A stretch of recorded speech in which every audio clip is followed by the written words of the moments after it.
Hey y'all, Chantel Red, the grown ass teenager here, and right now we're about to watch an inmate escape from the courthouse.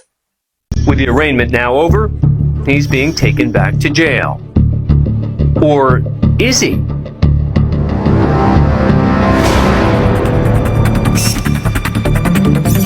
The defendant has slipped away from security and re-entered the courtroom.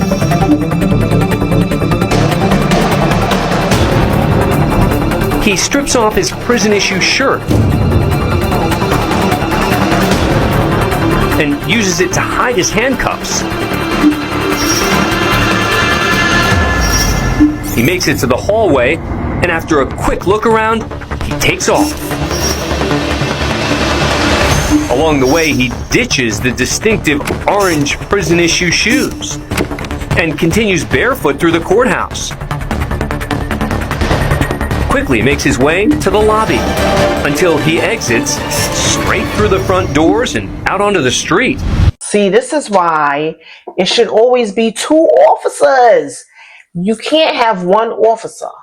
It should be an officer in the front and an officer in the back to make sure shit like this don't happen. And if not, then do the doors lock? Like, why would he leave the door open? When you're going, he looked like he just was complacent.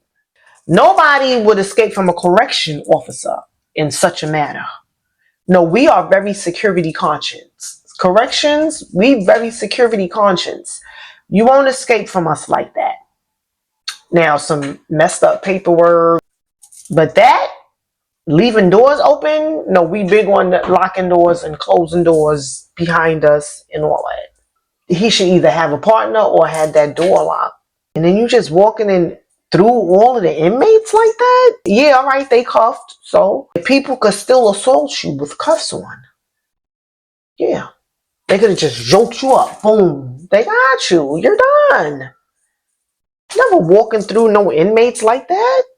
If anything, if you need a door to be open because it's only one of you, the door leading into where they gotta go is the door that should be open, not the door leading outside, not the door leading back to the exit.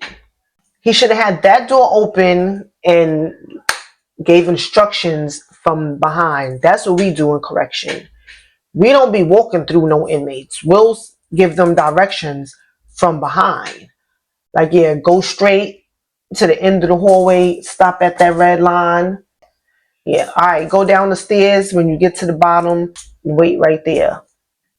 Not, but that's court officers. If you ask anybody, they'll tell you that corrections is the best at security.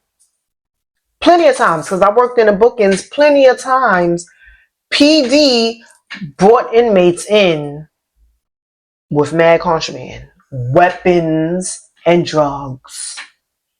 We catch the stuff and PD supposedly searched them.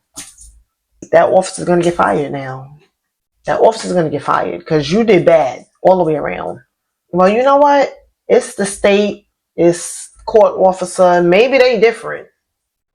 Some of those other departments do look out for their officers, not the New York City Department of Correction. The New York City Department of Correction, you would have been fired. Period.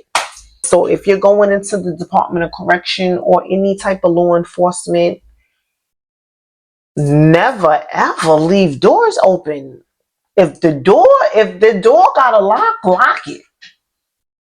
Period. If the door got a lock, that means it's supposed to be locked. And never walk through the inmates like that. Refuse that. Yeah, if you have a post, if they give you a post that you got to walk through the inmates like that, with a door that stays open, tell them no, you need a partner. Or if not, write that in your memo book or in your log book that you informed your supervisor, your captain, that it was a security breach for you to escort those inmates by yourself, and the captain told you to fuck off. Nah, the captain told you get the job done. We cutting corners right now. I'm short of staff. Because that be happening all the time. But just make sure you write it down so that way if something like that happens, you cover your ass. You like, yo, I told the captain that it wasn't a good idea. I told her it was a security breach. Now you straight, you gonna have your job. Now the captain is done. Period. And that's all I got to say about that, y'all. Later.